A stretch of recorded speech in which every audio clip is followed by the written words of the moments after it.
Could y'all hear me calling Siri? No. No, Oh, okay. you got away with that one. Siri. Hey, Tristan. Hey, Val, do me a favor if you can, since you be working with, more than one phone and stuff. Can you text your nephew and tell him that the show started? Because he said he wanted to make sure he watched this week, but of course, he don't have Facebook because he say Facebook for old people. So I told him it's on YouTube. Facebook is for the devil. Let's see if I have him phone number. How y'all feeling while I'm doing this? I'm good. Man, oh man, What I are we? ain't talked to y'all. When I tell y'all, my body. Already, Joe?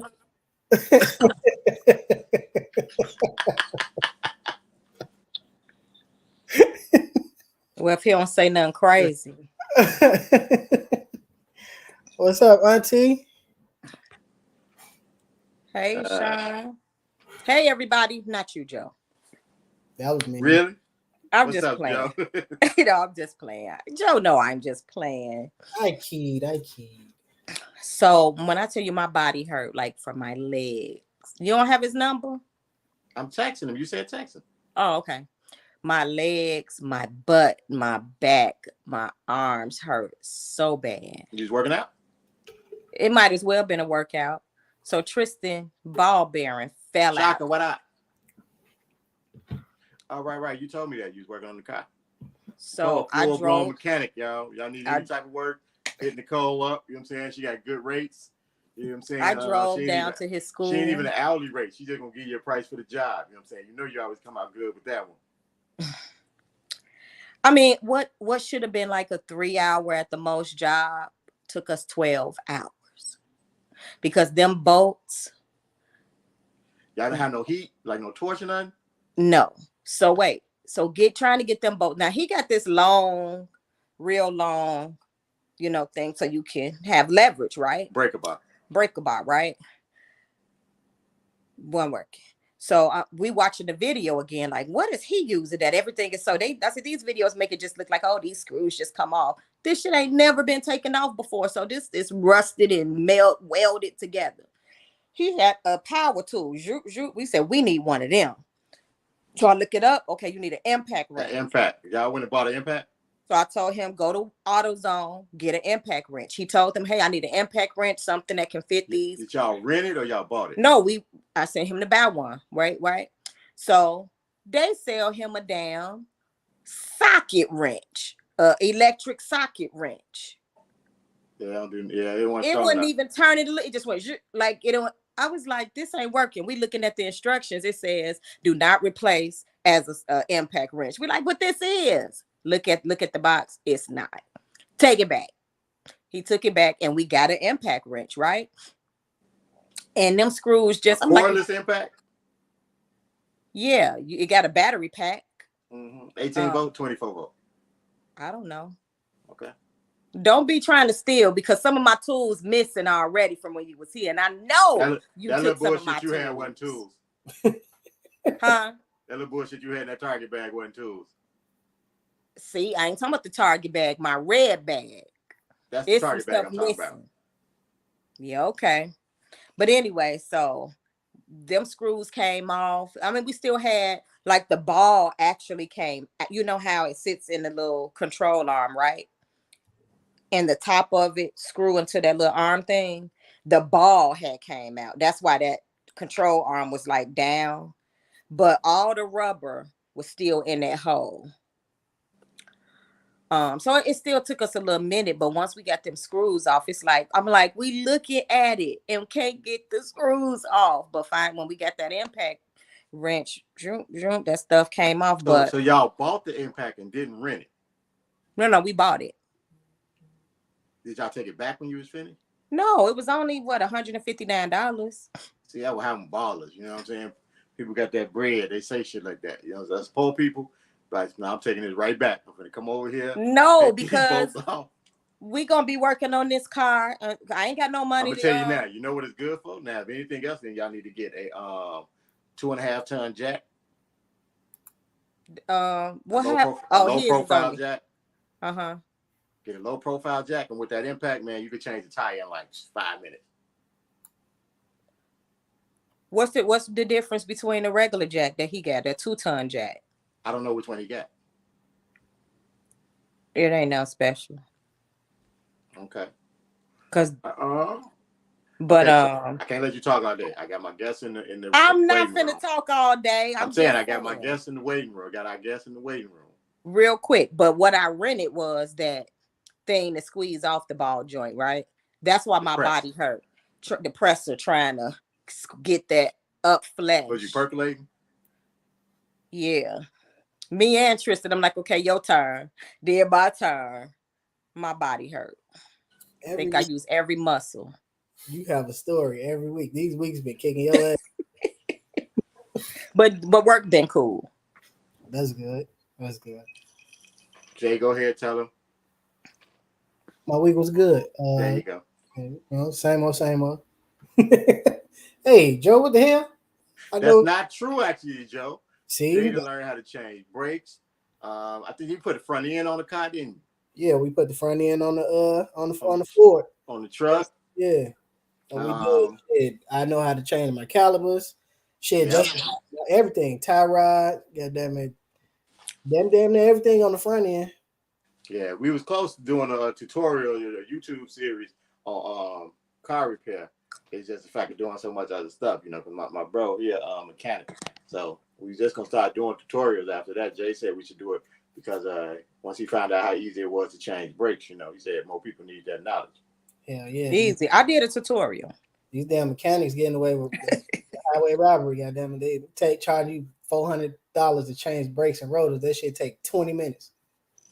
It does, as long as you got the right stuff. So with that, real quick, my week was the same. I didn't do too much, y'all. I ain't gonna get too much. I just wanted to ask, did y'all hear about the dude on the CTA employee who killed dude Sunday? Nah. Mm-mm. We got somebody. We got to get up out of here. I got it. He basically, from what the story I heard, the dude come in. It was like 2 a.m. He the guy was kind of drunk. He asked for directions or something. It was him and another guy with him. They asked for directions for somewhere. The one guy with him take off to go do it, and the other guy just wilding out, like sitting there talking crazy and stuff. Say the CTA driver come out and like with a hammer to run dude off. Dude push him down, and then dude take off and go down the stairs. The driver go get his pistol, not the driver, the employee go get his pistol, go back and shoot down the stairs at dude. He let loose like 11 times, hit dude 3 times. Oh, that's murder. He in jail right now with no bond. That's murder. He didn't kill him yet. Dude is in critical condition though. He in the hospital. He hit him. They say he hit him once in the back, once in the torso, and then once in the leg. That anger ain't no joke. You know what I'm saying? Yeah. People need to get a grip. You know, I could understand being that mad and just seeing red. He wasn't a driver, Joe. But the thing is, CTA right now, their union has been pushing for them to be able to get their conceal and carry because of the fact most of the time that they don't have security out there no more.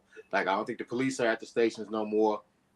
A lot of CTA drivers have been attacked and stuff like that from people. So they were saying that's as a way to defend themselves. But this particular employee was not supposed to have a weapon. He's not a driver. He's like customer service at the red line, basically having a 95th. And the thing is, he was just supposed to go in the booth. He came out of the booth to confront the guy. And like when they showed it, that from what I heard, the guy pushed him down, and while he was down, he swung the hammer to dude. Dude kicked him in the head, and then dude took off. They say he kicked him once, Sean, not kicking.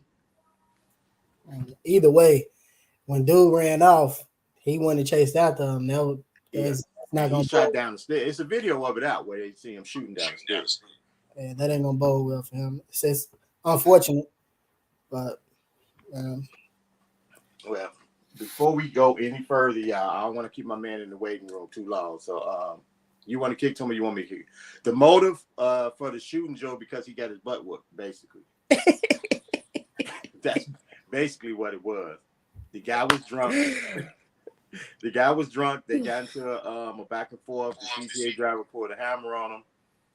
The guy was trying to put the CTA driver on his pockets. Then he went up, he kicked him. He put the boot to his head at least once, from what I said. I didn't see that part of the video. And then he took off running down the stairs. Then CTA driver pulled the pole on him, run to the stairs. Well, he didn't run. He walked to the stairs while dude was going down, and he let loose. Can you imagine if Chris Rock would have hit him back, what they'll be talking about, how black people are animals and no matter how much money you get, if they was up there brawling? They just had to talk about black people. But hey, okay. That's what I said. If that was me, that's exactly what would been said. Can't get black. Before we get through, so I want to introduce our guest. And do you want me to introduce him, Jay? Or you want to introduce him? I can. So, excuse me. Everybody knows we've been trying to have this conversation about black mental health. Mental health. Even during community, specifically within Black men. Women's History Month. Even to Nicole's.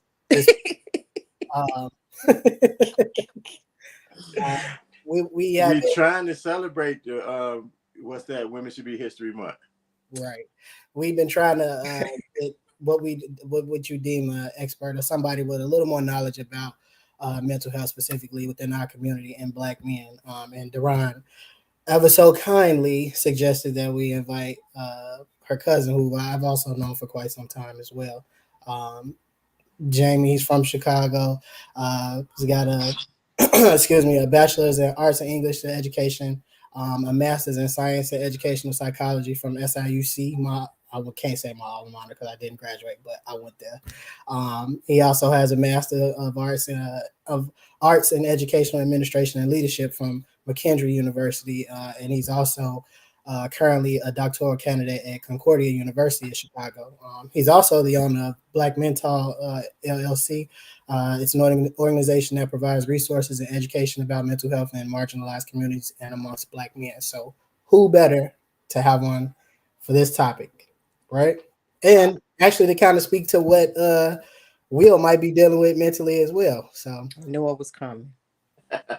Now, before we throw to Jamie, I do want to say 2 weeks ago, she was like all on this, we need to protect Kanye shit because we don't know what he's dealing with. Now it's just throw away Black men's mental health. I'm not saying anything about throwing away no Black man. Kanye has a known mental illness. Will Smith does not. Y'all trying to blame everything on Jada and like, oh, she's manipulating him. He's this and poor Will. They're in this together. Everything they plan. Who blaming anything on Jada? Generally speaking. Because everything I hear is that woman is toxic. It's because of her. He feels less than. That's why he got up and smacked him because she made him feel like he and that means he got some mental health problems. Come on. No, but that ain't why he made the choice. That's his choice. They do things together. When they got on that red table talking about together, she'd have been up there slapping Will. They planned that because guess what? Will was out there doing stuff too, but they only put Jada stuff out there because that's what they talked about doing. No. He said it on the platform. But we ain't gonna talk about that. How are you, Jamie? I'm fine. Thanks for having me, Nicole, Vale, Jay. What's going on, everybody? How you doing? You gotta excuse Nicole. She talks reckless sometimes, not knowing what she speaks of. Oh, that is not true. What? I'm not gonna call her voice reckless. She has something that she wants to share, so we ain't gonna deem it reckless. What we gonna deem this? This is opinionated. So there we go. I'm gonna say, and I only talk what I know. I'm gonna say, Jamie, you're saying that right now, but the minute you start making points about anything Black men do positive, you're gonna get cut off and you're gonna see exactly what we're talking about. Jamie, I do not hate Black men. I love Black men. Even if I feel like Black men don't love me, I always have my Black men back. And that's all I want is a Black man. So don't listen to him. I would say go and check a few previous episodes to see if that rings true. You be the judge. Okay. So before we get deep into your credentials, Jamie, let's go and get the elephant out the room. What is your opinion about the Will Smith and Chris Rock incident? Oh, well, thanks for asking me. When I saw that, I was thoroughly shocked, right? Just like most of us, specifically Black America, we were like, yo, this is sort of insane. what I think when I saw Will walk up to the stage and disrespect Chris Rock for what he perceived to be as a disrespect and to his wife, I was very kind of appalled at the action that he took. What I want to say is that, you know, it gives us a larger conversation to talk about the relationships that Black men have with one another, and why I think it's important to talk about Black men in therapy. We recently wrote a book that I purchased, and he talked about a lot how he felt very like a coward when he couldn't protect his mother from abuse, growing up from his father. You know, that for me right there was a pivotal moment to show like how untreated trauma can come up as rage. When he slapped this man, it didn't seem to me that it was about protecting Jada. Even I know that's the narrative that we're talking about right now. But for me, I felt like he was slapping his father. I also felt like he was, you know, slapping back at public opinion and media, who has at this point made him feel less than a man. They've made him feel like he has like a lack of self-control. They have took jabs at his family, his children. They took jabs at his relationships with his wife. And, you know, honestly, you know, at this point, I think there is such thing as a breaking point. However, we cannot excuse the behavior. You know, it's talking about a larger issue that we need to find ways to process and deal with our childhood trauma so that they don't come out in this form of rage that we saw take place on a national stage. And I think at this point right now, even though Will did this, and I think that Chris was a conduit and, so to speak, maybe collateral damage for his anger towards what the world has been saying about him and his marriage for some time. He was just a conduit for that time. He wasn't really smacking Chris Rock. He was smacking at the establishment and the people that's been making fun of him and his family for a very long time. But I think that's something that he has to get healed up. Because as we can see, it came out as rage on a national platform, and is now looking at, you know, his characters being compromised. But I also do believe that in this situation, just as well as Chris was attacked, we have to give Chris grace, and we got to give some to Will as well. Nicole, what do you think? Why you looking like that? Hey, I just want to know. I don't like how y'all trying to portray me in front of our guests. No portrayal. So I feel like, I'm gonna be honest. When I first got the video, I can't remember the first person because everybody was sending it to me, right? So when I first saw it, I didn't listen to it, right? I just looked at it. It said Will smack Chris Rock. So I looked at it. I see, well, from what I see, Will laughed. Then all of a sudden he walked up to the stage.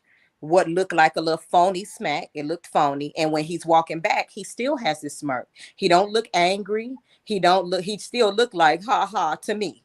So I was like, they always doing clickbait. It's staged. That's what I thought. But then as I'm sitting on social media, now everybody's sitting, I'm like, let me listen to it, right? So when I listened to it, I was in the car with Egypt. I still didn't get it because I'm not a movie person. I don't know what G.I. Jane is. I ain't never seen it. And I had no idea that Jada had alopecia. I think Chris Rock is corny. So I was like, not funny. It was just like, oh, he corny. I think he corny. So I was like, I don't get it, right? So my daughter is the one who was like, well, Jada has alopecia and G.I. Jane, you know. So I was like, oh, it's still corny. You know, it's not funny. And I still didn't feel like it was a reason, because I feel like these award shows, they hire for all the award shows, all these comedians, and they roast the audience all the time, right? Will and Jada have hosted shows together. They have writers. You're looking at a prompter. We don't even know for sure if he went off cue and did that joke himself. Even if he did, it was not an alopecia joke. It was a bald head joke. You know what I'm saying? It was a bald head joke. Had she not had alopecia, would she been mad? You know what I'm saying? He didn't know she had it. It would have been different. Like I use the analogy of take Chadwick Boseman, right? Had he not passed away, but he looked sick, right? But he didn't tell anybody what was going on with him. He was still doing movies, looking sick, but still acting like he's good, right? Because you could look at Freddie Jackson. He done got real skinny, and we might think he's sick, and he's like, ain't nothing wrong with me. I'm just eating right. You know, everybody, you know, they say, ain't nothing wrong with me. I'm just eating better. I'm vegan now. I'm this. What if somebody would have said about Chadwick Boseman, love you, Chad, but what kind of diet you on? Is that a crack diet? You look like Lil Luther. You on the Lil Luther diet, not knowing that he's sick. Now, Chadwick might feel some type of way because he knows he's sick, but the person saying it don't, because we always joke, right? The right thing to do would have been to say, hey, let me pull him to the side and let him know, hey, this is what Jada's going through with friends. She's uncomfortable with that. And I'm sure he would have apologized, because truth be told, I saw Will laugh.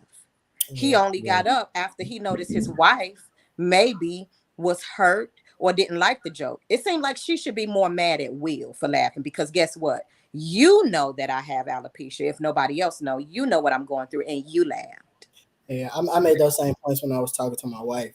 But also to kind of piggyback off of what Jamie said, it was probably just an instance of, it was funny to him until he saw the pain on his wife's face, and then it was like a trigger, right? It triggered everything that he was dealing with, whether he projected it, outwardly to the public, or whether it was something that he and Jada had been speaking about privately. In that moment, what he did was wrong. Split second decision. We all make decisions out of anger. And I think it was a little bit more than just, like you said, it was more than just a G.I. Jane joke. It was more than just being disrespected in the moment. You know what I mean? It was a culmination of everything that he had going on. And unfortunately, what happened. And it sucks for Chris, really, because everybody's kind of catering the wheel. And granted, as Jamie said, he may need some grace as well, but he wasn't the one that was assaulted. You know what I mean? When it's all said and done, words are words, you know what I mean? But Chris was actually physically assaulted. And he's even, I don't even know if you want to say taking a high road, but he chose not to even include the law, which I thought was, to me personally, if I'm that person, if I'm that stature, and I don't know what their friendship is, but if I'm Chris Rock, if you don't give me a fight, I'm gonna sue your ass. Like, that's just really what we're gonna do. Like, if you don't give me a fair fight afterwards, you gonna have to talk to my lawyers, because you think about this. Chris Rock is a comedian. It's his job to make jokes, right? And as you said, he may not have even written those jokes. The award shows, they have writers to write all that corny shit anyway. But he is a comedian, so he knows how long this shit is gonna last. And it's been 3 days now, and it's every day it's a new joke. You know what I mean? So he got to live with that, and not to mention he got kids. You know what I'm saying? So we talk about the trauma that we're going through, but what trauma has this put on Chris Rock? So it's kind of a double-edged sword, right?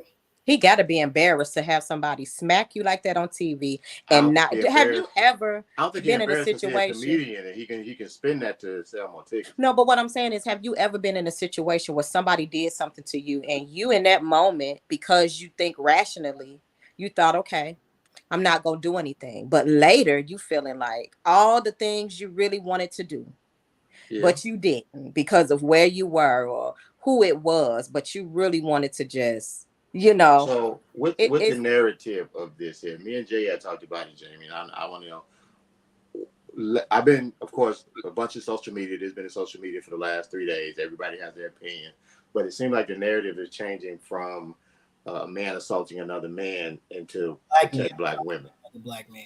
To what? Yeah, to black man protect black women. Right. The narrative changed from a black man assaulting another black man to a black man protecting black women. And I'm not to say that black women don't need to be protected, but like Nicole said before we got live, this wasn't one of those instances. You know what I mean? It was a joke. Well, it may have been offensive. That's almost a comedian's job, right? To be offensive. I mean, like, you tell a joke. Prick your heart. It's the cause. Obviously, the intent, you know what I'm saying, plays a big part. But like I always say, intent really doesn't matter. Well, I saw that from the beginning, that women were, romanticizing it from the beginning. Women were, he was protecting his wife. And I've seen men say, if it was my wife, I might have laughed. But as soon as I see my wife was uncomfortable, I'm handling it. I've seen men say that. And I'm like, you sound stupid. But it's just me. And I think that's why so many of us are in the grave, because a lack of judgment. And we immediately jump to, we want to tell this narrative that he was protecting his wife, but there's plenty of ways to protect the black woman, because contingent that was something that took place in the street, he might not have a life to come back to. Then his wife she's widowed. He got his children are fatherless. So, it shows a level of privilege that Will has, because if that had been Vail or Jay or myself, we would have been taken about that so fast. but because there is a level of privilege that even he has in Hollywood because of his stardom and his fame, he was allowed to some of the things that we didn't have. He is avoiding jail time, as we know of. Potentially, they're not going to take his Oscar. He was not taken out of the facilities. So it just speaks to a bigger conversation. What really broke my heart is that when something like this happened, it furthers a narrative that Black men are animalistic. And I think you touched on it earlier, Nicole, that we're animalistic and that we lack self-control, and that there's this brutality that we seem to display. And I think for a lot of Black men saying that this was something they would have done, this was a form of protecting a Black woman, I would challenge them to say, like, there are plenty other ways to do it, to challenge or protect your Black woman, to your Black wife or your mother or your niece. There's different ways it could have been done. And I think at that very moment, I think his rage, internal rage, childhood trauma got the best of him, and he displayed it and acted out on the public specter. And I think so. We just had a moment to kind of see just like how untreated trauma can affect your life. And I think as opposed to being able to celebrate his win for Best Actor for his role as Venus and Serena's father, who was a great man, now he'll be stained and marred with this behavior for the rest of his life. When you talk about his Oscar, this is what we'll be talking about. And that's the unfortunate part. And I'm like, Jay, where's the support for Chris? I hope he's being supported. I know that Tyler Perry and Denzel Washington came down to kind of comfort and kind of give counsel to Will. But where's the community giving the counsel for Chris? Because again, I think that he was humiliated. But I think that for me, and I'll let it go at this, I think I saw more fear in Will's face than I did in Chris's. Chris looked like he wanted to go. Yeah. Will was the one that had fear, because now I got to act this out. I done got up on my seat. I got to follow through with it, but unfortunately we have a decision to make in a split second, because he could have turned back, or it could have been different. He could have just addressed it right there on the stage verbally, but he used his hands to try to get a point across and then came back to a seat to then verbalize his disdain. I don't know. I don't really feel good about that. Before I really let Jamie describe what it is he does and help us with our topic today, I just want to tell Deron and Shaka, I disagree with y'all. Right now, that thing is about comedians and what a comedian should do and what a comedian shouldn't do, and things of that nature. If we just talk about our community, first off, just Black community, that's what we do. We talk about you. I mean, how you look. If you walk in and your hair cut off, you're gonna get talked about. If you got a big nose, you're gonna get talked about. It's been done forever. Chris Rock to me is not funny stand-up wise. He never has been. I like him in movies. I don't like him on the stage. But he's been doing that forever. Every comedian does it, period. Now, some people don't like it. That's true. Some people, they get off on it. Will has had that happen before, so we can't, because right now it seems like we're trying to lay the blame at Chris Rock for getting smacked. And he a comedian. That's his job. That's what they do. And he didn't do nothing new. He didn't get out of character. And I'm a Will Smith fan. I'm not a Chris Rock fan. Chris Rock didn't get out of character. He did what Chris Rock does, especially at the Oscars. Will was out of character at this point, which is also something, and I definitely can move on after this, but it's also something that we haven't talked about either, is the fact that throughout Will's career, I guess the biggest, scandal has been the entanglement thing and these rumors about them being swingers. So you've never really seen him break though. And this is the first time you've seen Will Smith do something out of the ordinary. And now he smacked somebody before. Remember when that man tried to kiss him? Right, but that was just, hey man, get it back. It wasn't even like an angry thing, because he kind of like he smiled when he smacked Chris Rock too, but it was more so like a hey, what are you doing type deal. Like this was like a culmination of everything he'd been dealing with. I'm smacking my daddy. I'm smacking social media. I'm smacking everybody who ever had anything to say about me throughout my, 20, 30 years he's been in Hollywood. You know what I mean? Since he's been in the public spotlight. So that's wham. I'm just playing. That's also something that, I think is, you just seen a man basically have a breakdown in public. And that to me, I think that speaks volumes too. I don't know what you mean when you say Jada is not exempt, because they don't show her sick him on Chris.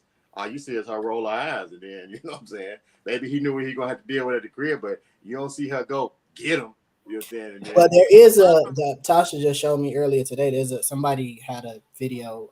They were like recording in the Oscar, sitting behind them, and after Will smacked Chris, they like you could see Jada like visibly laughing when he smacked him. And then when Will was like screaming at him to tell like keep my wife's name out your mouth, like she didn't try to calm him down or nothing. It wasn't like a hey, okay, you got your point across. None of that. It was just like like my baby protected me. Yeah, so that's embarrassing. Oh, you I said would have she's been not embarrassed. exempt from a comedian. Okay, you're true.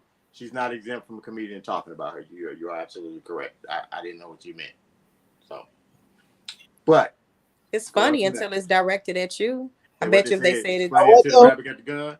That's actually not true. I went to a show at Jokes and Notes when Jokes and Notes was here, and sat in the front. Rodney Perry was on stage, and I sat in the front row, and I had on this fucking Argyle sweater vest, and the whole show he just kept picking on me, calling me Argyle the whole show. No, but some people can take a joke. But I'm saying like Jada, had it been he did a little hair joke to Lupita or somebody from Wakanda, if they still had their head shaved, it would have been funny. Yeah. But I don't know. I don't think it had anything to do with her alopecia. She used that because she was just a week later talking about how she don't care what nobody thinks about her bald head because she loves it, and she chose that. She could have wore a wig if she felt uncomfortable about her head. I'm sure he did not, Joe. I'm sure he did not. What Tasha at? Hey. So let's go. Let's switch gears, y'all. We got to give Jamie some shine now. He gave his opinion about Will. We need to get into knowing Jamie. Are you an assistant principal still? I was a couple of times actually, but now I'm a school counselor. It's my passion, working with kids, teaching them coping skills. Kids. How old? Yes. What ages? I have pre-K through 5th grade. Oh, bless your ministry. Elementary school.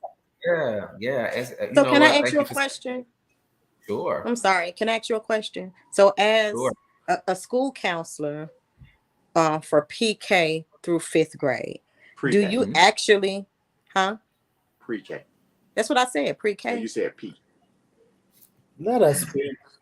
So do you actually get, I don't want to say action for lack of a better word, but because when I think of school counselors, she's saying, are they crazy? Do they come in there with mental problems? But I'm just saying, when I think of school counselors and stuff, I immediately think about high school kids, or think because you might have more issues with older kids. But with the younger kids, do you actually, or is your day boring? Or do you actually have students that you have to deal with all the time? Oh, I'm always busy. And I think a lot of people think about like high school kids because we kind of like think like, oh, okay, maybe they're the ones coming to adolescence. They're having a lot of issues and concerns, things we have to address.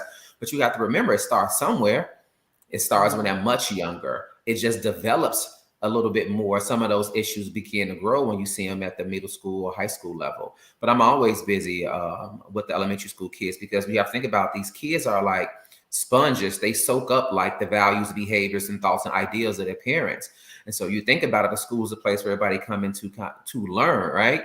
But everybody, all the parents have their own set of values that they have at home. And a lot of times the issues that we're looking at in education is that the parents want their values to be implemented in the school. And if you have a school of 500 students, that's 1,000 parents. Right. So you got to, at this point, try to negotiate and try to give some of these skills for these kids to learn how to integrate within an environment where they can be learning, where it can be conducive, and we can keep down conflict. So at this very age is where we start teaching kids on how to do conflict resolution, how we teach them how to have coping skills, how to manage anger.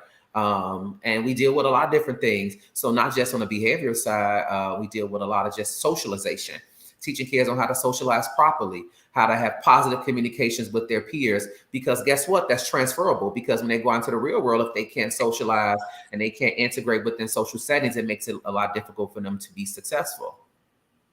Do they actually talk? Like, do you get them to open up and talk? Sometimes they tell a lot more than they probably should, but I'm glad that they do. They tell a lot. Kids tell so much. I mean, they don't really have this cognitively, like they're just soaking up so much. So it's like they'll come in and they'll tell you a lot of things that's going on.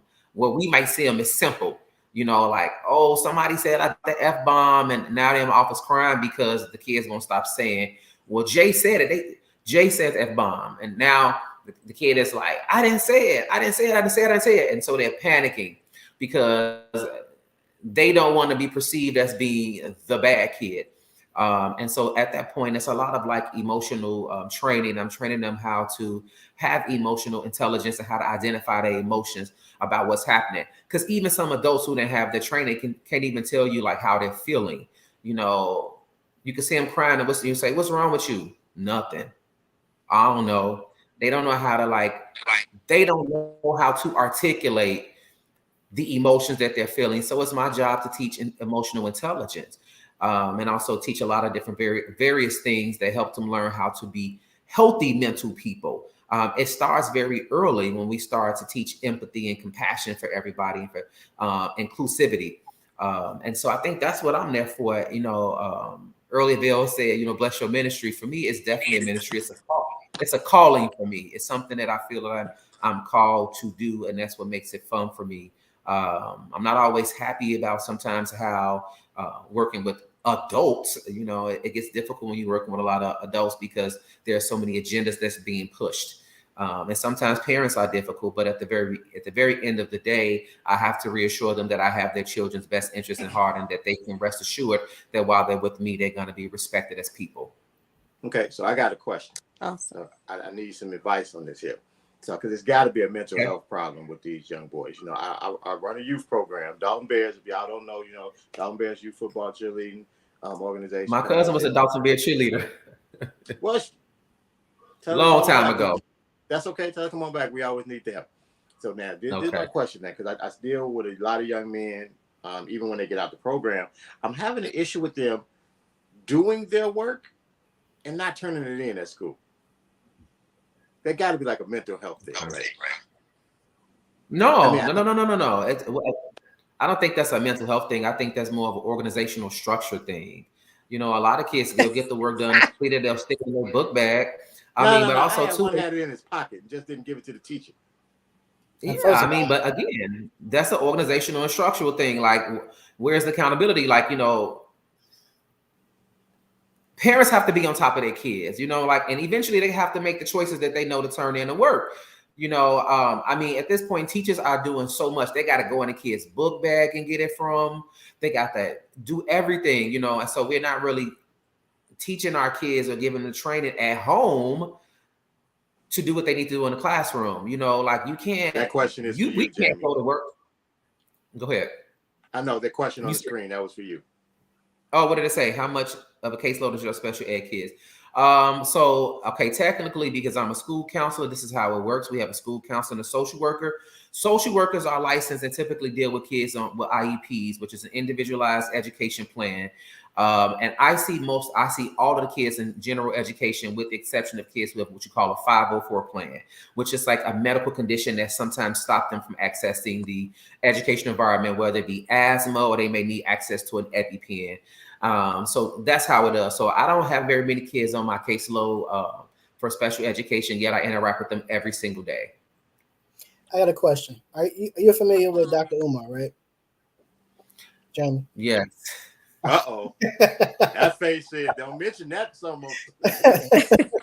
So I'm curious to get your opinion. I've seen countless interviews where he's spoken about therapy in school, specifically with young Black kids, and specifically the diagnosis of ADHD, and basically it being just teachers not knowing how to deal with Black students. Do you have those occurrences where you are, where a teacher might deem a kid to be a behavioral issue problem, have a behavioral problem, but when you get them to sit down and talk to them, it's just that they're not connecting with their teacher, or is there some legit thing to what he's? Okay, take out the fact you don't like Dr. Umar. All right, I will take that out because I'm questioning his credentials as a doctor, but that's just me. But it's also about it's all about connection, and it's also could be a cultural factor in there. You know, there is and there has been a narrative of the overrepresentation of Black boys, specifically in special ed, and that is because culturally, when we think about it, and education is predominantly female, predominantly white Caucasian female that are in education. So sometimes it's a cultural thing, and based upon the interactions that a teacher may have with a student of color, yes, they may sometimes be given a stigma of not being able to interact, or the kids are a little bit too rambunctious and they get the stereotype of that they have ADHD. But it's just not that simple, you know. So there's checks and balances in schools to sometimes stop that because of the overrepresentation of Black boys in special ed. And so for me, it's more than just saying that they're being labeled. One, we have to be, our parents, we have to be engaged in the educational process too. Nobody can label your child anything unless you give them permission to, you know. So that's why if there's a meeting comes up and they say, you know what, Jamie, he is exhibiting these behaviors. He won't sit still in class. He won't stay in his seat. He shouts out. He's violent. He hits the kids. There's a lot of inappropriate touch, physically fighting. You know, that's a lot of different things. But guess what? We can break that down by layers. It could be something potentially going on in the home. We have not looked at that as a thing. You know, so it's easy to put a label on kids, but it's not that easy to do. There's a system process that one has to go through. If they're trying to label a kid with an IEP and give them a diagnosis of ADHD, there's something that you can go in as a parent and kind of stop and just say, hey, no, this is the issue. This is the concern. We have to look at like how the classroom environment is. You know, what's the setup? What's the proximity of the student in regards to the teacher? Is he at the front of the class? Is he in the back? Is he amongst some peers that's causing a lot of mayhem? So it's a lot that goes into that. So nobody is just really, I mean, there has been cases and there has been definitely a historical practice of putting Black boys specifically into this category of ADHD that happened in education. We can't deny that. But I think a lot of times right now when you have very professional people in these positions, you know, if that's not the diagnosis of, when I'm in there in a meeting, I'm going to call it out and say, you know, absolutely, I disagree with that. And also the parent has that ability to do that as well. Well, I want to go back. I want to backtrack now. Earlier, you said that you felt like this is your calling. What sparked your interest in this field? Great question. So I love my teachers growing up. I grew up in Robert Taylor Housing Projects in the 1980s and the 90s. And I had a lot of Black teachers, a lot of educators, and I love education. And the reason I loved it because when I was growing up in this kind of environment in the projects in the 80s, I didn't see a lot of the positivity. I didn't see a lot of it. And, you know, so I use education as a tool, like reading books to kind of like the reading rainbow to kind of like take me out of my own mental condition or where I was. And so for me, you know, my mother took us to the library, got books, X, Y, and Z. So the reason I got into that is because I admire my teachers. They actually awakened my brain to something other than the condition that I was in. I was told that if you got an education, then you could be free. You could be liberated. I literally took that as a real thing. And I think that's why. And also in my home, you know, you weren't allowed to mess up in school. And I think the biggest thing for me is what made me want to become a school counselor. So when I got in high school, I had went to 3 different high schools in 4 years because we moved a lot. We were poor. So we moved a lot. And I remember my senior year, you know, everybody was in lunch one time and they was handing out the notes. You guys remember like when you was a demo. And we was in the cafeteria and we was thinking like, oh, I know I ain't getting one of them letters. And they was clowning everybody who was getting a demo letter. And the lady, my division teacher came up and she handed me one. And so I was thinking like, I got all my credits, but because I had transferred from Georgia to Illinois, I had missed like driver's ed, which was an Illinois state requirement, and American government, all these things. So I never wanted anybody else to be in that position to be, you know, and I was excited about school. I was ready to go to college. And now somebody was telling me I got a roadblock that's going to stop that. Absolutely not. So I also got into it because I think part of me was like, you know, wanting to help other Black people that look like me, who came from my background, who didn't really have access. You know, when I got to the school, nobody approached me. You know, school counselor approached me about what my future was going to look like. Everybody else knew who they was. I didn't. So when I became a school counselor at a high school in 2008, to 2016. That was my goal, to make sure that everybody had the opportunity, had access to me to get to where they wanted to go. And ever since then, it's grown into more than that. It's grown into more of me providing the mental stability for people who look like me, who may not have access to the mental health world and the medical field. Excuse me. You didn't graduate high school in 2008. That's not what you just said, is it? No. I started working at a Okay. high school in 2008. Oh, I graduated okay. high school from Simeon in 1990. Okay. Oh, okay. I was like, Yeah. Oh, and my cousin says, tell him how I got to college. So I'll tell you guys how I got to college. I mean, I was one of those people that was determined to make a life for myself other than the one that I had saw my parents have. And, you know, I think it was like when I graduated, I got accepted into Jackson State, SIU, and Northern, and in Hampton as well. But I was a homebody, and I was very close to my family, so I didn't want to go too far. But right before it was time for me to go to school, nobody in the family wanted to take me to school. Nobody. I didn't have a way. You was going to SIU, right? And I was, yeah, but Well, I'm a boy from the projects of Chicago. I'd never been to Carbondale before. 5 hours away, it was a lot for me. And nobody I knew went to college before that, just my older brother. And he went to Texas College on a football scholarship, but I had never knew anybody else that went to school. So I know you saying it was SIU, that's so short away, but coming from the projects, I didn't know how that was far away from me. When the vicinity that I was living in at that time was just the south side of Chicago. And so I was so determined to get there that at the last minute, like right before the day before school was supposed to start for open, you know, to move in, I didn't have a way. So I took the money that I had from my trunk party. My grandmother took a couple of her dollars, who was on a fixed income. My grandmother used to access these things called, back in the day, before Uber, was called jet liveries. And she had a guy, an African guy, who took her around to doctor's appointments, to the grocery stores. She called him and she said, how much would you charge me to take my grandson to school? And he said, I got to make back the money that I make in a day. Needless to say, we paid him about $350. He took me to school. No family, nobody around. Dropped me off on the curb of the dorm I stayed in about 5 o'clock in the morning. And that was my introduction to going to college. So for me, it was the resilience. It was the fight to say, you know what, I'm going to get here. I don't know how I'm going to get here. But when I left with a bachelor's degree in English. I left with a Master of Arts in Education Administration and Leadership. And I left with another degree, you know, so it was just like, you know, I want everybody to be able to have opportunity to excel how they want. For me, it was through education that I was able to say, you know what, this is how I'm going to break the condition and family curse of nobody going to school. I'm going to do it this way. So that was something that I tell my students all the time. Like, if you want to do something, be resilient, fight, get to the point where you want to go, because I do it every time for myself. I won't give up on me. Oh, that's dope, man. That's dope. I know you, and I never knew that story, so I think that's dope. Yeah. Thank you. Tell us about Black Mental. Is it mental or mental? It's Black Mental. It's a play on words. It's Black Mental. Like, I'm playing off the word mental. But I started the LLC because I actually wanted to see Black men be tall. And I think a lot of times, you know, and I don't know if some will agree with this, but I think a lot of times women do have more of a community in which they can kind of talk about the things that they're experiencing.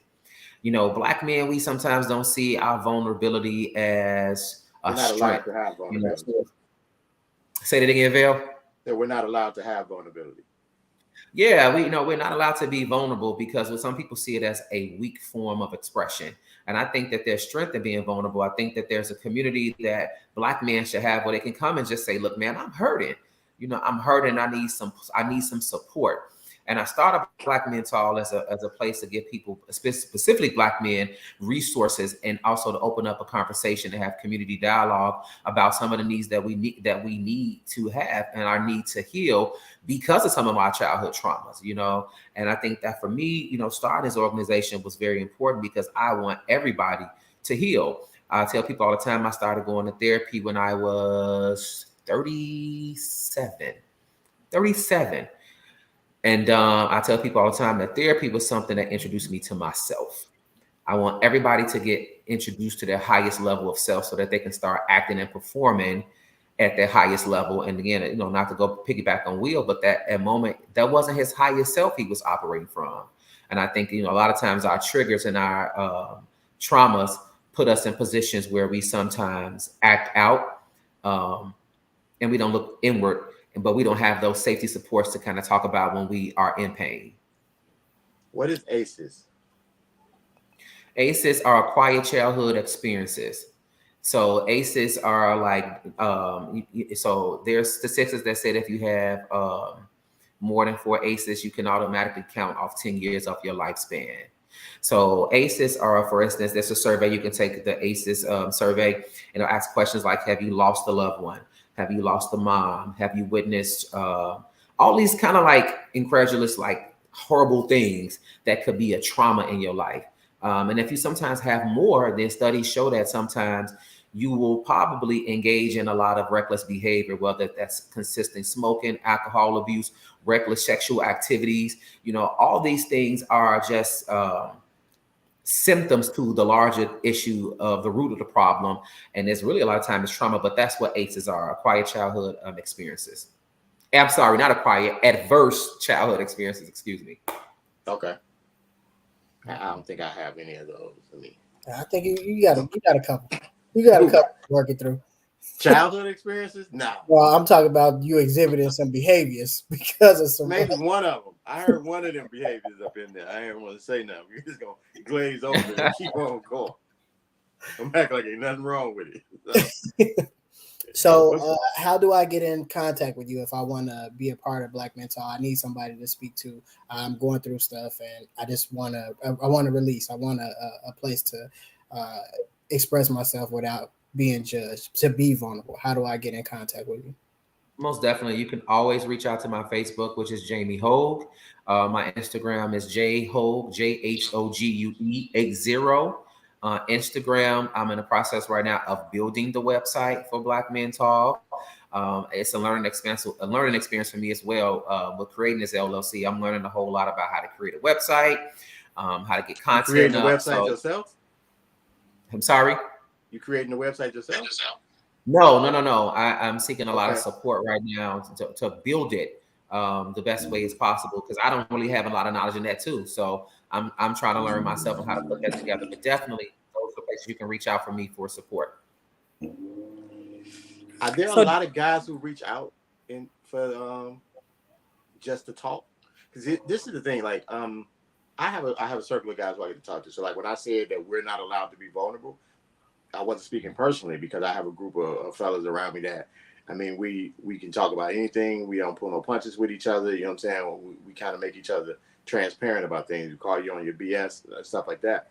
I do notice that not a lot of guys have that. Not a lot of people who have that support group around them where they can be just truthful with their group. They have people who they can talk to, but they're not 100 with those people all the time. You know what I'm saying? They kind of tell them what they want to tell them. Do you find that you get a lot of people who will talk to you? Like, I mean, I guess it's easier if you're talking to, I mean, like a stranger, I guess, you know what I'm saying, or somebody who's not directly connected to you. You get a lot of guys who come out and actually will talk and open up to you. Definitely. And also too, a lot of times I have a lot of women reach out trying to find resources for their brothers, their fathers, their uncles, their nephews, whoever. They just want to know where to go to get the resources and how to access. You know, there's a huge gap between like the mental health community and also Black people. You know, like there's this huge gap in between that we really have not really bridged that gap. It has a negative connotation with Black people. If you hear mental health, we think crazy house. You know, crazy. And that's crazy. Well, you know, unfortunately, that's the adjective they use to describe it. But eventually, you know, we'll start exhibiting crazy behaviors. You know what I'm saying? When you have unresolved trauma, you know, again, you know, it comes out in your actions. You know, people think, oh, well, you know, I just like to drink a lot because I like to have fun. But, you know, it's just a symptom of an emotional pain that you have unresolved. Yes, I do think a lot of people reach out. Sometimes they want support, and there's a community that I can help provide, or at least point them in the right direction based upon insurances that they may have and where they should go. But I think it's important that, you know, they know they can go somewhere, you know, as opposed to the bottle, as opposed to the reckless sexual behavior, as opposed to the drugs, as opposed to gambling. We just do a lot of different things to kind of avoid and run away from our pain, you know. But what we have to do, What we What? But what we have to do is, I know, Vail, you say you have a community of people that you're around. You know, a lot of times we can impart so much of our stories on people that they can get what you call compassion fatigue. You know, Vail, you can We tell don't me have time, boy, compassion. and you know, well, you know, sometimes sometimes we get overwhelmed. Like Vail, you may have told me a story about something you went through 80 million times over the past 20 years, and I might say to you, bro, I got this therapist number for you. I want you to go to this website. This is where I want you to go. What kind of insurance you got? And every time I tell you, like, yeah, I'm gonna check it out. I'm gonna check it out. But every time I see you again, it's the same story, the same story, the same story. So then I develop compassion fatigue because I'm like, Dale ain't really serious about it. Now I'm overwhelmed. I have to pull myself out of it because until you're ready to heal, there's nothing I'm going to be able to say to you that's going to help you take that next step. You have to be ready to do that. And most Yeah, people, you know, they we had to tell hit you. rock bottom. That's when you tell them, hey man, look, if you ain't gonna change the situation, don't talk to me no more. Shut up. I don't want to hear it. You know what I'm saying? You ain't finna keep telling me the same story over and over. You know what I'm saying? That You either don't gonna sound fix like it. a community of support. Oh no, you know what I'm saying? I'm just telling you, be supportive. But I'm telling you, we hard on each other either. I mean, there's compassion, but there's not we're not gonna placate to you. You know what I'm saying? And we're not gonna coddle you about it. Man, don't get me wrong, if you need a shoulder and things go down, it's like, okay, I need to talk to my man. He needs some compassion at this point. But then after a while, it's like, hold up. We just talked about this last week. I thought you was gonna do this and this and this here. Yeah, I'm gonna do it. Okay, you know what? You bullshit. I don't want to hear this no more. If you ain't gonna fix the problem, don't talk to me about it. Yeah, you know, but you know, I don't. That's a short window, Phil, to cut them off after a week. That's a short window. No, that's not a week. That was just I'm saying. That was just an example. We don't. I mean, it's not Okay, after a week. got it. Yeah, Somebody but putting somebody in diapers. What? yeah, we just got to be a little. We got to have a little empathy with people and give them a little grace. But you know, at some point when it starts to wear on us and on our well being, then we got to release ourselves of it, though. You know, but we have to be in there to support as much as we can because my thing is, though, I want to see Black men live and thrive. You know, I want to see us grow, and I want to see us heal. And I think that's for me most important. I think that's what Black Men Talk stands for: just a healing circle of Black men, just getting to the highest level of themselves. How do you open the conversation with them? Because I know they be so stoned and so hard, like they don't want to talk about nothing. You know what I'm saying? How do you even open the conversation? Especially when it's the fact that they didn't come to you when somebody's asking for them. I mean, how can you even breach that conversation? I think it just depends. I think it depends on what the issues or concerns that they're having. Sometimes it's as simple as like, hey, can you point me in the right direction to how I access a therapist? All right, well, let's go to psychologytoday.com and let's see, what insurance you have. Sometimes it's just simple as that. They might not even, I'm not a licensed clinical practicing counselor, but I'm a school counselor who have had a lot of experience with dealing with mental health. So a lot of times I talk about what my experiences was, and just when I first learned how to access a therapist, I didn't know what I was doing. It was like eeny, meeny, miny, mo. I didn't know if my insurance would work, what it mean for a co-payment. All this was foreign. So a lot of times it's just mostly like, what steps do I need to go ahead and access this? Sometimes parents are asking for kids. And as a school counselor, I keep a plethora of resources for parents to have when it comes to kids or teenagers or adolescents. So a lot of times it's just like, it's not really about me trying to fix people, but hey, there's this support group here for this particular issue. There's a support group here for this particular issue. This is what they're having on this night at this community center. This is where you can go to kind of start the process of your own healing and your own journey. I like that. Jada said that this is a season for healing and she's here for it. So why not start? She's here for it. She should be. Right at her home. That is true, Joe. I don't think it's kind of rough. Nobody trusts anybody right now just because of the climate that we're in, you know what I'm saying? With the and we blame a lot on the younger generation because they kind of wilding out and stuff like that, but we blame them for not having trust thing. But I think at one point we kind of pulled away from teaching them too. We kind of like left them to their own. We left them to the wild and let them teach themselves. So it's hard to reel them back in now. And I mean, like, my thought process is go up under them to that next group and at least grab on to that next group and start to teach again, or at least import some type of morals or some type of values in them. But I mean, I think that's something that we'll always disconnect on, right? Because you feel like once specifically with us, younger black men, once they hit a certain age, you kind of feel like you lost them, right? It's nothing you can do, let's say, to bring them until back. they decide that they want to change. And I don't necessarily feel like that, right? I feel like, granted, yes, once you get a certain age, you have to make up your mind and want to help yourself. But I also feel like you can be nudged in that direction with the correct support. If you don't have that, then all you know is what you've been doing, and your way may not be working. You know, you may think it's working for you, but it may not be working. So I think if you give them the proper support, let them know that, hey, there are other options that you can still reach them. I don't feel like we should ever give up on each other just because of an age or because of circumstances. I don't feel like that. Can't teach an old dog new trick. Well, It's a good thing we talking about black men. well, Hey, I want to say I can't say, I don't know where it started, but I'll say for me, um, you know how they always say women are emotional, men are more logical, right? Women, because we're emotional, we want to talk about things that we go through. We want to talk about things that bothers us. Men don't, right? So if I'm at work and I have things that's going on and I want to come home and discuss my day because that's therapeutic. I want to discuss what happened. Men don't want to hear that, right? That's not true. Well, I'm We don't just want saying, to. We don't want to answer. We don't no, mind hearing it. We don't I'm want to just have to going put off any of input in it. I'm just going off of what I've been told and what I've been seeing demonstrated. Now, you might say that out your mouth, but action speaks louder than words. So if we feel like, okay, we don't want to hear that, I want to come home, I don't want to talk about your day. And I've heard this time and time again, right? So if men have this thing where they just, I don't know, y'all three men, y'all can explain to me.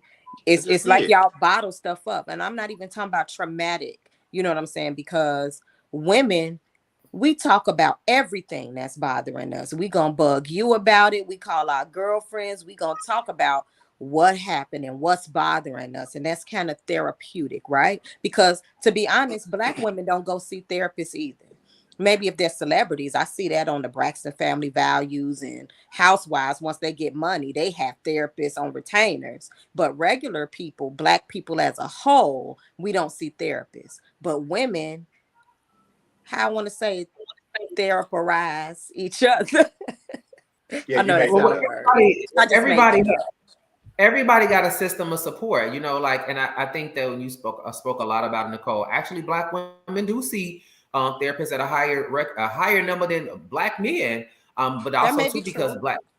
Black women Mhm. also have one of the leading groups of people with higher education. So Black women are seeking therapists at higher numbers than Black men, but also too because the higher level of education, they have more access to it. They have more information to it. A lot of Black men, yes, are probably not talking about a lot of the things that Black women do because guess what? It's okay for women historically to have these social centers. Black women connected in the church.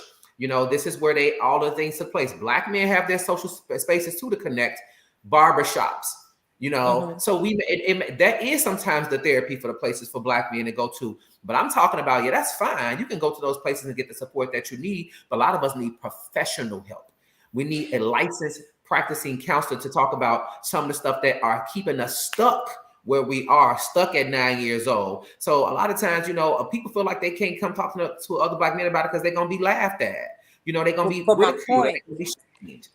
my point in saying all of that is, I don't disagree with you, but I'm saying it seems like it's an inherent thing. Men may not go to therapy and talk because they you guys keep things bottled up. I'm not even talking about trauma, just the simplest things. Not sharing, keep things bottled up. Is it a manly thing? Oh, I can't Well, be I mean, but you perceived as also, this but way. You know what I you got to mean? realize though. I mean, how men are how men are put out into society is the fact that first off, you got to be the protector, you got to be the provider, and you have to take care of the house. And I can't take care of the house if I'm laying problems down on my spouse. She has to think everything is fine. So I can't come in really and just go off about how bad this was and how I'm I not guess I feeling don't this. understand that because I'm all those things and I'm still open. And Right. But you're not a man. But you're not a man. and that's what I'm trying to figure out. And we ain't got no, that's not what I'm saying. So to say because you're a provider or you're this, then that means you can't do that. That's what I'm saying. I don't understand. I think it's also too societal norms. I think again it's societal norms that, as Val said, you know, there has to be this thing where black men can't be vulnerable. It's a sign of weakness. You know what I'm saying? And a lot of men may not open up to their spouse because they may not want the woman to think that they're weak. You know, like they want to be, some women want to be led by a person they think is strong. But I think in sharing, there's a vulnerability and strength in there. So you have to be able to be trusting and know that, you know what, if I need to fall back, if I need to fall somewhere, land somewhere safe, I can do that with my spouse. You know, but so here's the thing, it's not just with women. It's not women making men feel like you're weak. Men clown other men for certain things. That's what I agree. So, I definitely agree.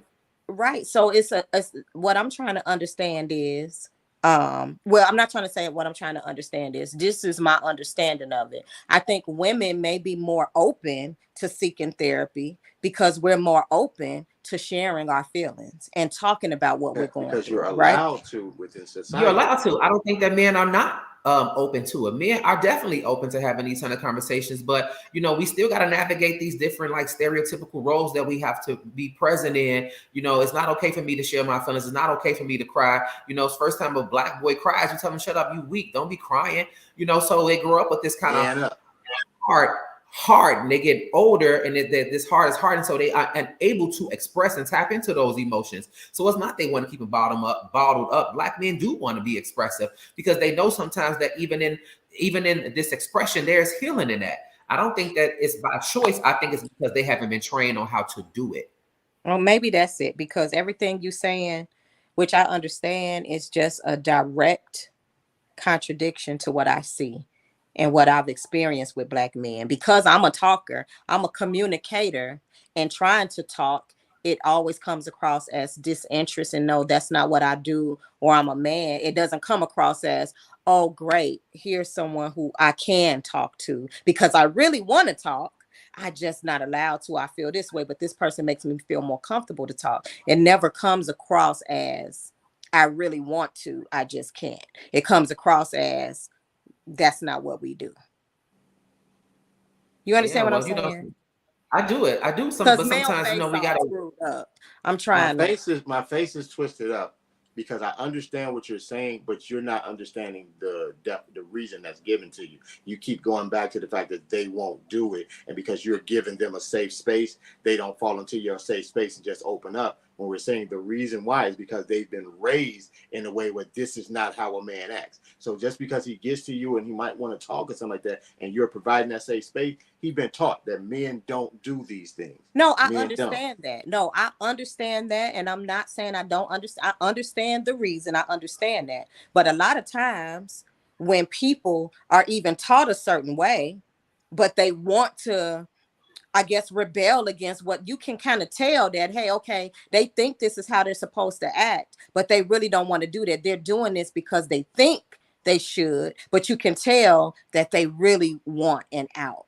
All I'm saying is it's not demonstrated. I don't see the, yes, you really want to talk. But as men, y'all can tell me if like, hey, I do want to share. But as a woman on the outside looking in, you can tell me all day long, yeah, I was raised to be tough. I really want to talk, but because I think of, it don't come across as you're willing to share. That's all I'm saying, regardless of how you were raised. Yeah, and it might not initially come across that way as somebody wanting to share, because what you probably need to understand too is that there's always an internal dialogue that's going on internally amongst men and women. So the internal dialogue may be like, do I open up and express myself and then be vulnerable and exposed to this person, whether male or female, and then have it eventually or possibly thrown back in my face as a weakness later on down the line. So it's a whole lot of navigation that takes place when a man is trying to figure out, specifically black men, on how they can be vulnerable and still show up as a strong individual. Because like Vale said earlier, you talking about I need a therapist, all of a sudden you crazy, something wrong with you, you know. And so we're trying to a lot of times avoid these stigmas that keep Black people from seeking therapeutic counseling services and getting healed. It's so many traumas. There's a historical aspect that goes along with it, as well as a political one and an economic one that goes against, you know, Black men getting healed. So all these things are playing a role in it, especially within relationships. You know, like now I got to try to navigate if my woman or whether my spouse gonna look at me and think I'm weak because now I want to talk about something. So if you're not seeing it displayed initially, that's not to say that you should give up on that person. Still keep pushing them to say, you know what, open up, I'm here from you. If you need a safe place to fall, that's fine. And guess what? I can hold space for you because I'm strong enough for both of us sometimes in the space. You know what? I'll let you to be able to get out what you need to get out, and we can find some resources for you. Yeah, and I think what's even deeper than that is while you may feel like you're providing a safe space, he may not feel like the space is safe. You know what I mean? Like Jamie said, Yeah. like there have been plenty of situations where you've seen a man open up to a woman and it be thrown back in his face. You know what I mean? Oftentimes. Y'all hold on to stuff. He said, so just so you can get out in front of his friends, like, yeah, you weren't saying that when you was eating my ass the other day. But I think I don't think y'all fully understand what I'm saying. It's not so much. I'm just saying, not saying, hey, I have a safe space. Come tell me everything. I'm coming from a place of not even personal, watching other men dialogue with other people, other men, other women. It just doesn't come across as wanting to or willing to open up or communicate. You know what I mean? It's almost like they want to hold on to the stigma of what they think a man is. yes, and therefore I can't talk, and want to hold on to it, as opposed to, you know what I mean? Because if you hanging Yeah. out with your boys all day long, you know what I'm saying? Just like, you know, you and yours, you know, group, you know what I'm saying? Yeah. A lot I of get men that. don't even confide in each other. You know what I'm saying? There's some kind of, and it ain't always about childhood trauma, right? Everybody It could be don't trauma in have. general. I'm sorry. It could be just trauma in general. It don't have to be childhood trauma. I just have and I'm gonna let you finish, Nicole. I just think that to be Black in America, to be Black male or female, it's trauma. There's trauma there. Whether it's generational trauma, even if you experience it, the trauma that our ancestors experienced has been passed down. So to be a marginalized group of people in America, you're gonna experience some trauma. So it don't have to be childhood, but if you live it long enough, you will experience it. To unlearn that way of thinking. I mean, that's a slippery slope too, because it's hard to unlearn that way of thinking when we're still going to be presented to you. This is how, like, if you go get the healing or whatever as a guy and you unlearn that antiquated way of thinking about what a man is, it's still the way society operates though. We still push with those same things every day. No matter how many times they'll come out and tell you that, okay, a man needs to be more open, he needs to be in touch with his feelings, they're going to say that, and then as soon as they finish saying that, they're going to jump right back to what a man's role in a relationship is and how it should be. And they the same thoughts about how it is when you came up. They want you to be the same thing as when we came up, what we was taught, but they want you to be that person and also be sensitive. You know what I'm saying? And be in touch with your feelings.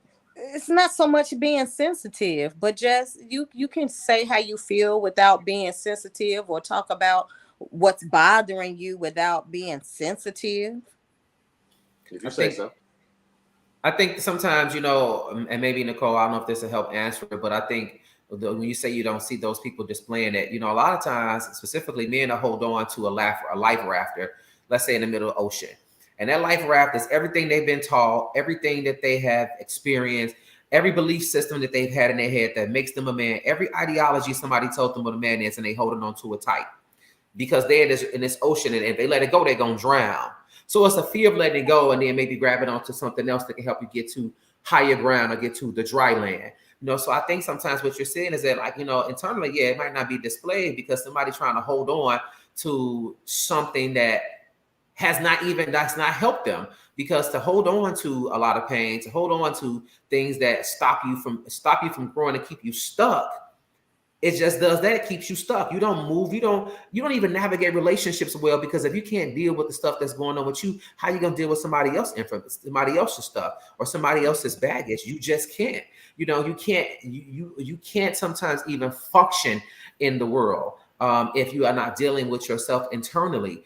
How do you progress in your career? How do you progress in your business? How do you grow with showing your kids a different example? How do you be an example to your to your community? But they may want to do all those different things but that's a part of growth. And a part of the growth is actually healing what it needs to be healed up so that you can grow, so that you can grow up and be these things that you want to be.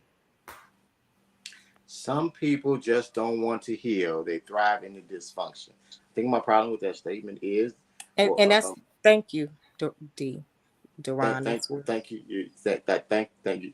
Yeah, thank you, Deron. That's what I was. I couldn't verbalize, but okay, what we have to realize about that is, first off, a person has to know that there's a problem before you can say they have to heal from something, because it's not to say that they don't want to heal. Yes. They might not know that there's a problem there, and they call it dysfunction. If this is what I've been brought up and this is what I've known all my life, just because it's dysfunction to you, that doesn't mean it's dysfunction to me. It's normalized to me. That's what I know. And then now when you come into this situation and you see things differently and you say, oh no, this shouldn't be like this shouldn't be like that. That's your perception of it. And now since your perception of it, and you want to come right in, and instead of saying, okay, let's see if we can probably make a couple of changes. Let's talk to him about this, or talk to this person about this, and see if we can get him to open up. And your head is already dysfunction. Now I have to change this whole thing. And saying now he needs to heal from what it was that he's doing. And in his head, that's where you get the blowback, because in his head, there's no problem. And that's what I don't like. That's what I don't like. So for you, it's normal, and this is how you should behave, and this is the way it is. Men are this way, and blah, blah, blah. This is normal. But then turn around and want to cry that men can't tell how we feel. But the reason we cry about that is because you guys bring it up. If the man don't walk in the door with you first and say, men can't tell how they feel. No, I'm not talking about that. I'm just talking about on social media. Just like if they show something of another man, if we're talking about a topic of discussion, right? So I've seen where men, just like the men I was talking about, where they talked about with the Jada and Will situation, right? He feels like, as a man, I might have thought the joke was funny, but the minute I looked over and saw my wife was discomfort, that's where it ends. I'm handling that. He should have smacked him. He should have, that's how a man react, right? He feels in his mind there's nothing wrong with that, and that's how men are supposed to act, and that's how men are supposed to protect their wives, right? So in one breath, you're saying this is how men should behave, but then when you see somebody, let's just take a Kanye that might be crying out on social media, but then you want to talk about how men are not allowed to do this, and you want to make fun of him, but we're not allowed to do this. But you just said yesterday you're not supposed to do that. I think just as complicated as women are, men are too, right? So you can't box me into one particular what you perceive I should be, or even what I may perceive it to be. You know what I mean? None of us are the same. And just as you have your days where you may feel one way, men have their days where they feel one way one day and they feel another the next. I don't feel like we are all boxed into one mind frame, right? Everybody deals with things differently, and every situation and circumstance changes how you feel. That's true, and I really hate to have this conversation with Jamie sitting here, because I'm saying he's an educated person on us, but that was a horrible example, because what you just said was Kanye was crying, and we said he ain't supposed to do that because guess what? Yes. No. I'm not saying he didn't. We're not saying he's not supposed to do that. I'm just saying the men would talk about how men are supposed to act, and we're tough, we're this, we're that, and then when they see a situation where maybe a celebrity is crying out or whatever, and people are making fun of them, now he's saying how, you're making fun of him, and because we're not given the platform now you want to say how we are not allowed to be vulnerable, we're not allowed to be this. But just in the last meme topic discussion, you was just talking about how you should not be doing that as a man, because we're not allowed to, so you shouldn't be doing. Code says no, you don't do the proper response would be him I would take it, and it's not, me to judge. It's just me on the outside reading comments and looking at people, how they be, their reactions to certain things. But if I tell you this is how women are supposed to act, right? Okay. Women are not supposed to be out here having sex, right? Just giving their bodies away. That's not what women do, right? This is how I feel. Don't spread that. Women don't be out here spreading sex around and having casual sex. That's don't not that. what women do, right? Don't spread that. But then here's a meme of a woman who's living her best life. She's having sex around, right? Now I want to defend that, right? That's two different things. That's what I'm saying. That's two different things. Instead of me saying, hey, yeah, she's not behaving as a woman should behave. Now I'm saying she should be able to do that. But society makes us feel like we can't be sexually liberated. But I just said we're not supposed to be doing that because that's not how women act. Do you understand what I'm saying? I do, but I think what's being lost is the fact that she may be portraying that and pushing that outwardly, but that may not be how she really feels. She may just be saying that because that's what society deems a woman's place to be, not to be sexually liberated. You know what I mean? So you placate somebody. This is true human traits, right? We all placate at certain moments in our lives, whether it be to a spouse, children. Some people do it to social media. It happens, and that's well, I don't think if you can't be true to yourself and true to, no, you can't get help if you're not willing to be true to what it is that you need or what it is that you feel or what it is that you want. A lot of people don't know what they need though.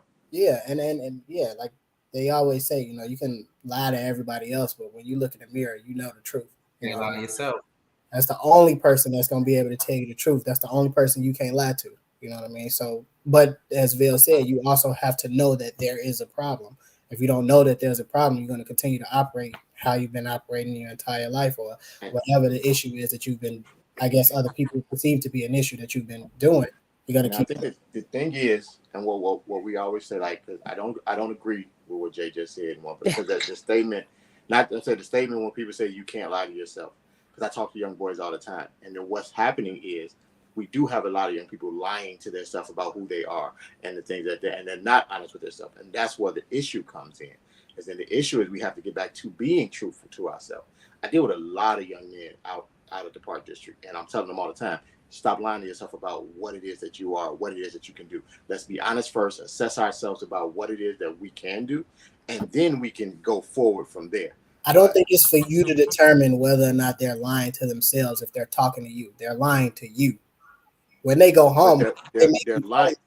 Okay, but the thing is, they're lying to me about them. So at that point, I understand what you're saying. I understand what you're saying, and I understand that what you're saying is when they get home, they know what they told me was a lie.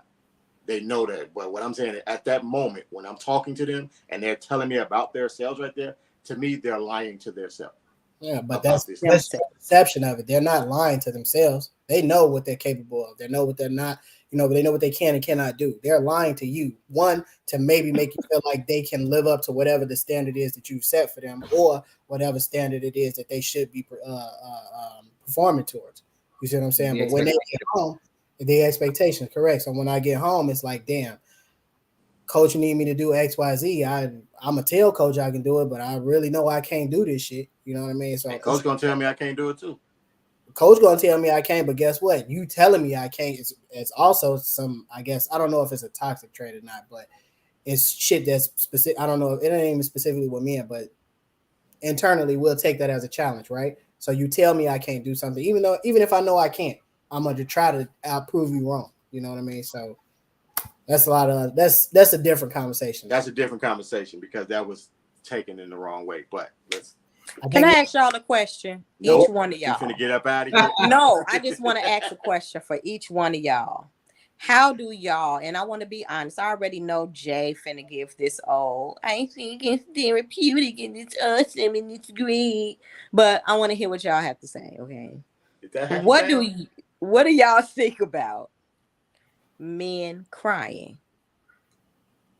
I'm not talking about at funerals or nothing like that, but just a man crying because he hurt. Or even let's just say he got hurt in relationship. Like we will cry if a man hurt us. A woman hurts you and he crying. Honestly, how would you Jay, feel what you about think a about men man crying? crying because a woman broke his heart? Because a woman broke his heart? Specifically because of Yeah, that? a relationship, you know, or she cheated on him and he crying, boo-hoo crying. How would y'all feel about that? That's okay? I would feel soft as hell. You feeling what, Veil? Soft as hell. I think it depends on the guy, right? I think it depends. Man, pick your panties up, boy. Get your dyke ass. Because here's the thing: if I'm talking to somebody that I guess I've never seen exhibit that behavior, then I'm gonna be like, okay, he hurt. You know what I mean? Like something's wrong for him to be at this point. Like this meant something to him. But if I'm talking to somebody who cry about everything, it's like, my man, suck it up. You know what I mean? So I think it's circumstantial. I think it depends on who I'm dealing with. If I'm dealing with somebody who doesn't display that type of emotion, then I think I'll probably be a little bit more compassionate, as opposed to somebody who whines about everything. Yeah, I think it's contextual, and I think it's also context, but at the same time, too, I don't see anything wrong with it. I would much rather you cry to somebody to get it out as opposed to bottled up and then hurt somebody. And that person could be yourself or somebody that's around you and be collateral damage because you haven't had a chance to. Crying, this is something that kind of lets you express the emotions. And I heard TD Jakes talk about it today. He said, you know, there's a specific cry. If you're a mother or you're a father, that if you in the kitchen washing dishes doing something, you hear your child cry, that it can startle you so quickly that you run immediately to figure out what that cry is. You know what that cry is from your child.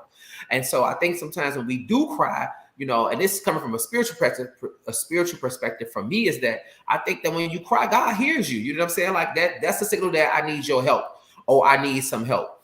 And I think sometimes when people cry to us, we can't sometimes just dismiss them because we think it's corny. You know, like, you know, some people don't get the chance to cry, then they go somewhere and they commit suicide. And you like, damn, I could have helped them. But yet I was like, he a goofy. You know, like, what's all the tears for? You know, sometimes people just are at a breaking point. And I think crying is not just an actor, but it's a call for some help. You know, but we sometimes in our culture, we don't see it that way. We see it as a sign of weakness. And that's when we lose somebody we lose people a lot of times. They just kind of check out after that. They may think nobody cares, I don't got nobody to really talk to because when I was down and out, everybody kind of clowned me. And that's what we deal with a lot of times in this culture. And it's unfortunate. Well, my thought is, in all honesty, earlier, I would probably clown the person for just crying, you know, for no reason. But ever since my mom passed 2 years ago, I have been very sensitive. And I still haven't processed it the entire way through. I think so. I kind of understand now where sometimes you just can't deal with the emotion, no matter what it is. I mean, like, I'm very and I'm sensitive on both sides of the scale. Like right now, I can be watching something and I'll just tear up for like no reason in it. And I blow my top a lot quicker now. Where I used to have a point where I could be real even killed through a lot of stuff. I can't deal with a lot of things at this point. It's like I'll go off from you very quickly now, or I'll go the opposite way. And so I do understand that it's hard to deal with certain emotions when there's something of a block there already. You know what I'm saying? So now if a guy's crying like that, I probably would, see what's going on. And then it depends on who the guy is. Like if it's just a random guy, I'd be like, damn, I might ask, bro, you okay? You need to talk. You know what I'm saying? And then that, if it's somebody who I'm close to, I'm gonna probably push harder. You know what I'm saying about the talking. It would if I walked in and Jay was crying, it wouldn't just be you all right, you cool. I would probably push a little harder. Whereas if I walked in and I saw Jamie crying, I'd be like, hey bro, you good? You sure you need to talk? And if he told me he was okay, I would back off and leave it alone. I don't know him well enough to turn to Jack. I wouldn't clown him, but I wouldn't go talk to him, man, I just saw a dude over there, he crying like him. I wouldn't talk about him like that. But I would still give him the space. I would check and then I would leave it at that. Yeah. So what I hear you saying is that pretty much is based upon like the level of relationship you have with the individual. Correct. Okay. Correct. And I still clown you about tearing up at movies, Shock. And I'll be right next to you tearing up too. I'm telling you, I can't see, like, if I'm watching a movie and somebody die, oh my Lord, oh God, I got to get up and walk it off. Yeah, because for me, it doesn't matter if I know you, how close, but I'm very empathetic and compassionate anyway. So I would just be kind of, sad with you. I might start crying. I go to funerals. If the funeral's sad, I could just have to sing at a funeral and don't even know the person. But if they crying, I'm gonna be crying. Sorry for you.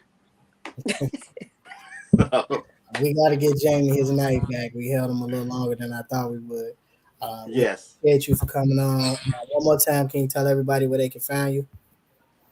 Yes, you can find me on Facebook just by my name, Jamie Hogue, Hogue, and also on my Instagram, jhogue80. And then I'll be putting up some information about where you can find my website once it's built. Thank you guys for having me on here and give me the platform to kind of dialogue with you all. It's an honor, and I feel really honored and blessed to be here in this space to kind of talk about what's so important to me. And as Vail said, my ministry, but I call it a calling. So thank you all for having me. I really been honored to be here with you guys. Thank you. Thank you for coming. We appreciate you. Awesome. And my hat's off to you for the job that you do, because I could. It's tough. Thank you. I mean, I've done some substitute teaching for 2nd and 3rd grade, and I think I just started too late. Because when I was younger, when my kids were younger, my son used to always say, "You should be a teacher. You should be a teacher." I was more patient. I was in my 30s. I know, real quick. I was in my 30s when I said, "Let me be a teacher." And I did some substitute teaching, and I was like, nah. They were like 2nd and 3rd graders, and my hat's off. But we would love it. Thank you. Thank you. All right. See you later, Jamie. All right. See ya. Dang. I did. He said, "See ya." What was I supposed to do? Yes, I later before you. Oh, you said it before you show up on time. Who he talking about? Jay? You said you started late with the teacher. No, I'm talking about age-wise. He knew Joe. what you said. Jeez Louise. So appreciate everybody coming out. Like we always tell y'all. Thank y'all for all y'all interaction. Thank you for your comments. Thank you for your thoughts. We don't know what we're talking about next week. If you have anything that you would like for us to talk about, throw it in the comments. Other than that, we'll pontiferate between each other and come up with something before. Pontiferate. Yeah, you know. We gonna start posting. What we need to start posting at the end of each show is a word of the show. Not word of the day, word of the show. Word of the Have show. it across the screen. Pontiferate. We'll do that just for the code. So, but other than that, as always, check us on Facebook, Instagram, YouTube. Like, share, subscribe, hit the notification bell. Like, share, subscribe, hit the notification bell. Hit the notification bell, share, subscribe, like. I think they get that. I said pontiferate, pontificate. Yeah, you're right, Shaka. Thank you for that. Did she correct you? See that? Yeah. Even though I didn't correct her when she spelled rose like ROLES, she spelled rose like she was hungry, ROLLS. I didn't even see her on there. I ain't say nothing. I didn't even pay attention to her. She was up in there. So. Please don't forget to tell a friend to tell a friend to tell a friend. And if you didn't catch LaVelle the first 5 or 6 times he said it, share, and share again. Where's Tasha at? Why you got a problem with me? She was hungry. Say share 85 million times and didn't cut him off. That's because Joe threw that team Jay. Yeah, I want to know what because you know what I said. Hey, we got him. All right, y'all. So appreciate all y'all coming out. Catch everybody next week.